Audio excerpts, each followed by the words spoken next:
yun. Isa nga din, nag-comment ako doon. At siyempre, ako doon. Nag-message ko rin siya personally. So, congratulate ka. Ayun. Anong sabi naman yung Carla? Thank you. Thank you. Wala na ba? Wala na ba sinabi? Wala na ba sinabi? Wala na. Basta may iba kasi pa kaming pinag-usapan. Huwag na muna natin alam yung iba niyang pinag-usapan. Ano yun? It's just with the two of us. Kaya naman talaga bilib na bilib mo kay Papa Jones. Ang lugar kung saan dadalhin niya si Carla. May mga area na. Yo, what's up mga kababayan, mga kalingap? Welcome back muli sa aking munting channel. Ako po yung host, Auriada TV, ay muling nagbabalik at meron na naman tayong panibagong reaction na video. No? Narinig nyo naman, napanood nyo naman mga kababayan, mga kalingap, itong si Papa Joms ay na-interview ni Kuya Nel. No? Credit po kay Kuya Nel. At muli na tayong kumuha o gumamit ng kanyang maiksing video clip para gawan ng reaction video. No? At sa video nga pong ito, merong ibinalita si Papa Joms kay Kuya Nel na kung saan ito pa lang si Jomar at si Carla talagang merong lihim na pag-uusap, no? At wala nga daw pong nakakalam kundi between sa kanilang dalawa lang, no? At magandang balita 'yon, no, mga kababayan, mga kalingap, at nalaman natin na kahit hindi sa Kalingap serye, kahit wala silang shoot ni Carla, nalaman natin na meron talagang communication itong dalawa, no? At magandang balita 'yon sa mga solid supporters ng Team Jomcar. At meron pa pang isa, si Kuya David Vlogs ay may binalita din, no, na kung saan ito pa lang si Papa Joms nagbabalak din na dalhin si Carla sa Naga, na kung saan merong magandang cafe. Nako, sana ay madala nga ni Papa Joms yan si Carla doon, no, para makita natin ang sana yung di ba nag-first date na sila. Saan ba sila nag-first date? Parang sa Bagasbas, no. Sana doon yung second date na mangyayari sa Team Jomcar. Gusto nyo ba yon, mga kababayan, mga kalingap? At hindi lang pala yan yung mga balita ni Papa Joms, mga kababayan, mga kalingap. Meron pang isa. Nako, talagang kung nagustuhan nyo yung kanina, yung sinabi ni Papa Joms na nag-uusap sila ni Carla, na sila lang dalawa ang nakakalam, at gustong dalhin ni Papa Joms si Carla sa isang kape. Kung nagustuhan nyo, meron pang isang balita na kung saan hindi lang po mga solid supporters ang matutuwa maging itong taong ito. Panoorin po natin to. Ngayon po araw po, mga kalingap, pupuntahan muli natin po at bibisitahin po si Tatay Kaloy. Medyo... So yun na nga po, no, mga kababayan, mga kalingap, no?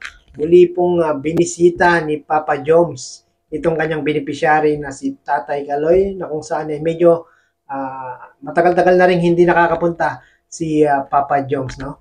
Tagal-tagal na rin natin po hindi nabibisita si Tatay Kaloy. So ngayon po, meron po akong dalang, yun po, grocery ulit para kay Tatay Kaloy. And meron din po tayong iabot na balita para kay Tatay. So yun, mga kababayan, mga kalingap, merong iaabot si Papa Joms, no? Hindi lang po mga grocery, kundi isa pang magandang balita para kay Tatay Kaloy. Ano kayang balita ito? So yun po, mga kalingap, sa mga hindi pa po pala nakasubscribe sa aking YouTube channel, please click po the subscribe button below and leave a like, comment, and please share po yung ating YouTube channel po. Please. Yes po, mga kababayan, mga kalingap, no? Please subscribe Kuya Jomar Vlog, at panoorin po natin yung kanyang mga video upload, no? Kung sinusuportahan po natin yung kanyang love team, ang Team Jomcar, si Carla at si Papa Joms, kung sinusuportahan po natin. Suportahan din po natin, mga kababayan, mga kalingap, yung mga paglingap ni Papa Joms sa kanyang mga beneficiary. Don't forget po to click the notification bell para lagi po kayong updated sa aking YouTube channel. So tara po, mga kalingap, punta na po natin sa Tatay Kaloy. So po, mga kalingap, andito po tayo sa bahay ni Tatay Kaloy. So hanapin po natin si Tatay Kaloy dito.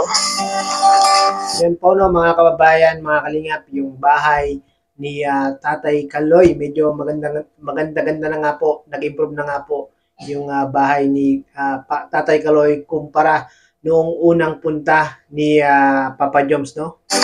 Tatay Kaloy. Ay, doon yata si Tatay Kaloy. Nagsisigid. Tay, good morning. Ay, good morning po. Musta tay? Nag-ano pala kayo? Nagwawalis? Grabe si tatay, no? Napakasipag din ni tatay, mga kabayan, mga kalingap, no? Ni Tatay Kaloy. Kita niyo naman, kahit medyo may edad na, matanda na, kita niyo naman talagang naglilinis pa rin ng kanilang lugar, no? Kamusta po tay? Okay naman. Kasi ano po kayo, nag-aapoy. Adil po tayo yung anak niyo po. Si Anthony. Ano po? Si Anthony? Saan po tayo? Bless po tayo. Ayan dyan, si Anthony. Saan po? Ay, si Anthony. Ay, siya po si Anthony. Ay, hello po kuya. Yun, si Kuya Anthony, no? Ito pala yung anak ni Tatay Kaloy na kung saan parang first time yata makita ni Papa Joms. Good morning po. Jomar po, Kuya Jomar. Kayo po si Anthony. Kayo po yung anak ni Tatay Kaloy. Opo. Siya po, bali ako po si Kuya Jomar. Nagdatay po nagtutulong kay Tatay Kaloy. Nabibigay po ng grocery. Medyo matagal na rin po yun, kay Anthony. Kaso, pag dadating po ako dito is, ano po, lagi po kayong wala. Oo nga, no? Sa tuwing nadadalaw si Papa Joms, bibisita kay Tatay Kaloy, ang nadadatnan lang ni Papa Joms ay itong si Tatay Kaloy, no? Kaya naman parang malungkot si Tatay Kaloy kasi palaging nag-iisa. At ngayon nga, first time na makausap ni Papa Joms, si Kuya Anthony. Saktan ko po kayo ngayon. Nabiyahe. Nabiyahe po. Okay lang pong Kasi mahina. mahina. Okay lang pong vlog ko po kayo ngayon. I-video po kita. Okay lang po. So, yun po. Kuya Buti at nagtatanong si Papa Joms, no, na kung pwede niyang i-video itong si Kuya Anthony. Yung iba kasi mga kabayan, mga kalingap, basta maka-video na lang, walang pakundangan, bibidyohan agad. Buti si Papa Joms ay talagang hinihingi niya yung permiso ng tao, no? Anthony, ilang beses na ba? 3, 4 na yata ako nagpunta dito. Lagi po kayong wala at Hindi ganun kumot Ako po, Nay. Ako po yung nagbigay nung kumot, yung foam. Tapos ano pa po ba? Ako ang naaabutan yun dyan. Ay, siya po. Dun sa kabila yata. Sabi ko, Nung nakaraan pala ang naibigay ni Papa Joms dito kay Tatay Kaloy ng foam.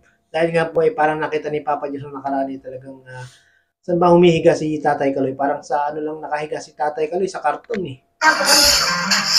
natandaan ko nga po yung sasakyan. Ay, sasakyan ko po. Papat din ako nagpa-park. Okay lang naman po yata dyan? Walang problema. Walang problema, wala man na So, bago po, kumusta? Ikaw po, Kuya Anthony, kumusta po kayo?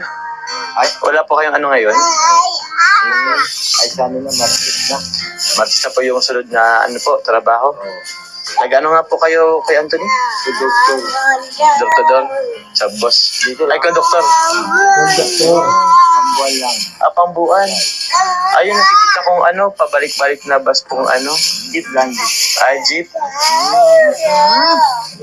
Buti po naabutan ko kayo ngayon. Konduktor pala yung anak ni Tatay Kaloy na si Kuya Anthony, no? Kaya pala laging hindi naabutan ni Papa Joms, lagi palang nasa pasada. Sir Anthony. Dati po at di nga pa naabutan. Yung lagi ko naabutan si Tatay Kaloy. Si Tatay Kaloy po ang sipag. Nagwawalis. Ano po? Ginagawa pa at ginaubos. Yung, sa bagay po at maraming Ayun po tayo. Tuyo na. Tagti na nga po. Ilalagay tubig. Ang ulana. Nabaha dito po? May Grabe na ba pala dyan? Nasama po kayo kaya sa paglaot po? kahit yung panginis na, halos walang So yun na nga mga kababayan, mga kalingap, no, muling binalikan ni Papa Joms itong si Tatay Kaloy, no, at na kung saan merong magandang balita si Papa Joms dito kay Tatay Kaloy. Ano kayang balita yan mga kababayan, mga kalingap, no? So yun na nga po, yun ang gusto kong malaman nyo kung ano yung balita ni Papa Joms dito kay Tatay Kaloy. Sana po ay panoorin nyo po sa kanyang YouTube channel, sa YouTube channel ni Kuya Jomar Vlog, no, para malaman niyo po yung magandang balita ni Kuya Joms, no? At suportahan po natin yung mga paglingap, pagtulong ni Kuya Jomar Vlog, no? Kung sinusuportahan po natin yung kanyang love team, ang Team Jomcar, sana po ay suportahan natin at sa pamamagitan ng panonood sa kanyang mga video at hindi pag-skip ng ads. Maraming pong salamat mga kababayan, mga kalingap, at hanggang dito lang po ang aking reaction video. Hindi po natin gagamitin lahat ng video ni Papa Joms, no? Para naman po mapanood nyo po sa kanyang YouTube channel. Maraming pong salamat. Huwag po natin kalimutan, Kuya Bal Santos Matubang, Kalinga Prab, Kuya Jomar Vlog. Credit po kay Kuya Jomar Vlog at meron tayong kumuha o gumamit ng kanyang maising video clip para gawan ng reaction video. Hanggang sa muli, bye-bye!